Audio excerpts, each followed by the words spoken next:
The Knicks take a 2-0 series lead over the 76ers. I'm here with SNY NBA insider Ian Begley, and this one seemed to take all 48 minutes, so to speak. I mean, this one went into the fourth quarter. The Knicks, though, being able to grind this one out. No Mitchell Robinson, Karl Anthony Towns in foul trouble. They were down one at the half. Close game again in the fourth quarter. What did it take for them to grind this one out? Yeah, I think it was defense in the fourth quarter. I mean, obviously, Philadelphia, I think they were a little fatigued in the fourth. No Joel Embiid.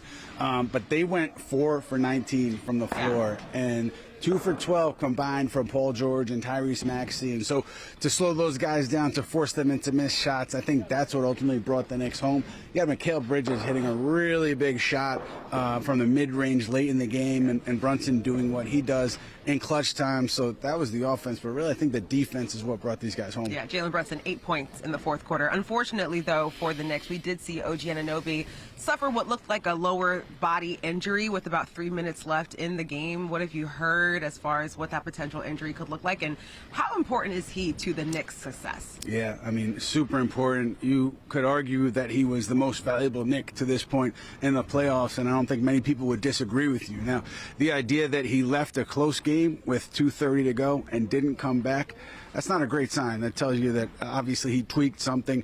I don't think the Knicks will know anything until after he gets imaging, which presumably he will get whatever the injury is, whether it's a hamstring or something else.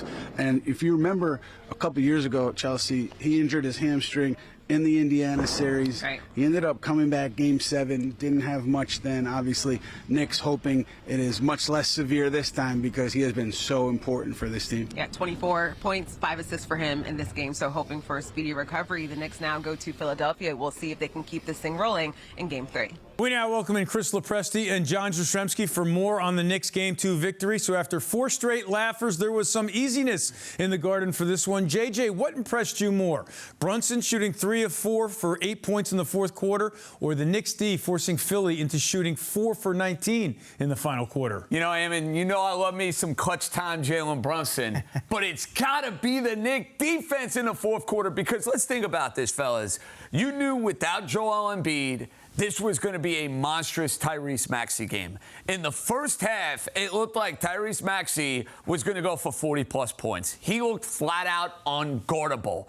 The Knicks defense in the second half was stifling and stupendous. And to me, a lot of the credit has got to go to Mikal Bridges. If I had to give you a #1 star for the game, I know you like that, Mr. Hockey. I do, Mikal yes. Bridges would be my #1 star, because he was in the middle of everything defensively. He made life difficult on Maxey and was assertive offensively. I know I'm getting clutch Jalen Brunson. When I have involved Mikal Bridges, it's a game changer for the Knicks, and they needed it in Game 2. It makes him so much more versatile, and it's not to diminish, obviously, what Brunson did down the stretch, but we've seen him do that. It's what he's paid to do. It's what they expect him to do late in these games. And look, the defense has been really good so far in the playoffs, but it's a different animal when you're playing a tight game down the stretch. And by the way, the final 3 minutes or so without Anunoby on the floor. I know it's a 6-point lead at that point, but it's the NBA. A couple threes, things can change. So, 0 for 7 from 3 for the Sixers in down the stretch there. Yeah, if a couple of them go down, it's a different ball game, but I like to think the tenacity, and JJ used the word stifling,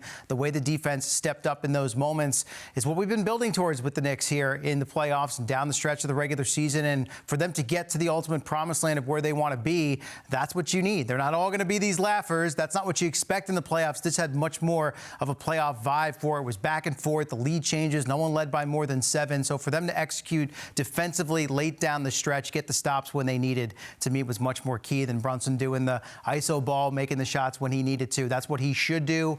The defense pulled it off for them in this one. And it's really impressive how Bridges has completely flipped the script here on the playoffs in this winning streak. He was the whipping boy in the doghouse after those 2 losses to Atlanta. Now he's been great. All right, we're going to get to OG's availability for the rest of the series in a second. But, Chris, after getting blown out in Game 1, do the Sixers have a little bit more life heading home for Game 3 after being in this one without Embiid? I'm not sure they do. Maybe it turns out that way, but I think the Knicks are going to feel comfortable going into Philadelphia. There'll be plenty of Knicks fans down there, so it's not exactly going to be, a raucous environment against them.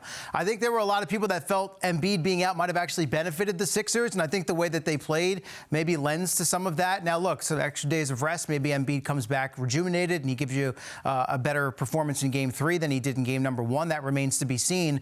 But look, the Knicks have shown they can win in a blowout. They've shown they can win in a tight game. So maybe that actually takes some of the life out of the sails of the Sixers. Felt like this was their shot, couldn't pull it off in a tight game, and now they're obviously looking at an 0-2 deficit. See, I'd go the other way here, CeeLo. They were double-digit underdogs in the game, and I understand some of the points. Not having Embiid is going to make Philadelphia a more athletic team defensively. But down the stretch, they were in dire need of a bucket, and Tyrese Maxey's life would have been a heck of a lot easier if you have Joel Embiid who can go and get you a bucket at any moment. Look, the calculus of this series, which we're going to get to momentarily, has changed because of the uncertainty with OG Anunoby. But after getting your doors blown off in Game 1, I wanted to see if there was going to be fight from the Sixers, and we got their answer. There's fight.